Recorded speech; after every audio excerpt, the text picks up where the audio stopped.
What's up everyone, John from ARTV. It's time for a review of the third studio album by hard rock band Halestorm. This one is titled Into the Wild Life. If you would like to see my thoughts on their previous record, the 2012 album The Strange Case Of, which concluded that Grammy Award-winning single Love Bites So Do I, which I still enjoy to this day, well, click the link in the description down below. That'll take you to my outdated thoughts on it. I initially kind of liked that record. Well, I think I gave it like a 4 out of 5 or something like that.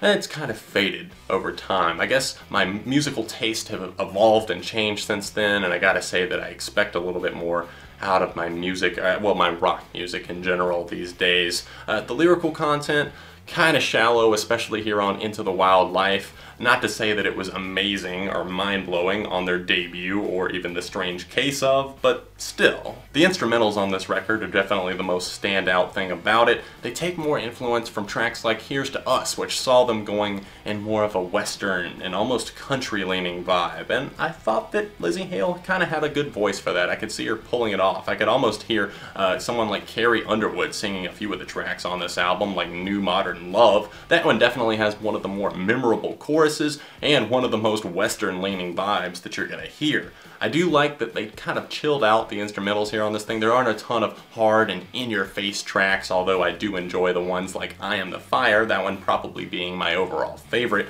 along with New Modern Love. Lzzy absolutely crushes it on I Am the Fire. There's a seamless transition from Scream, that opening track, into I Am the Fire. I gotta say, it's very enjoyable. I feel like Lzzy comes off more passionate, emotive, and the guitar playing comes off a little bit more raw and creative and inventive than it does on the majority of this album. There are tracks that try to be a little bit more emotive, like Dear Daughter, and then of course your anthem-styled tunes like Bad Girls World, and I gotta say that one, yeah, sure, I like the guitar outro on that one. I thought that was pretty cool, but Dear Daughter really drags its feet.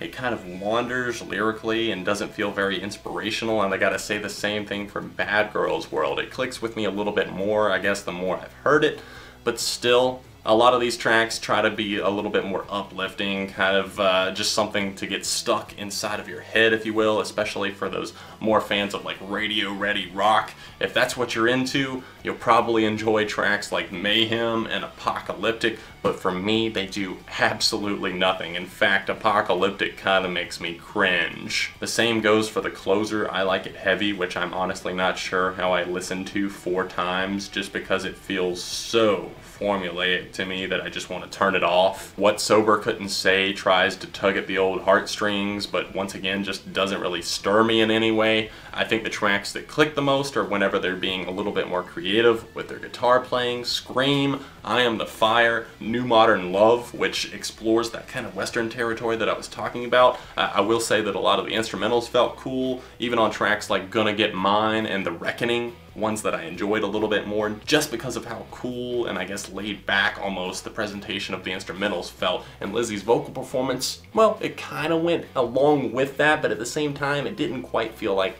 her and the rest of the band were on the same page. It's just a complicated listen that's kind of convoluted, honestly. I don't have a ton to say about it because I don't really feel strongly about most of it. I'm not sure how you guys are feeling about Into the Wild Life, but I'm gonna stop myself before I ramble on any further. For me, Halestorm's Into the Wild Life is a 2.5. Did you like the change of pace that Halestorm seemed to have taken here with this new record, or are you missing some of the hard rock and some of the more creative moments that were found on some of their earlier records? Let me know about it in the comment section down below. And keep in mind, this is all just my opinion. If you want to see favorite, least favorite track, album details, click show more and it will tell you in the description of this video. Thanks for hitting the like button and subscribing to this channel, because friends don't let friends go unsubscribed. Thank you so much for watching, and I will see you very soon right here on ARTV.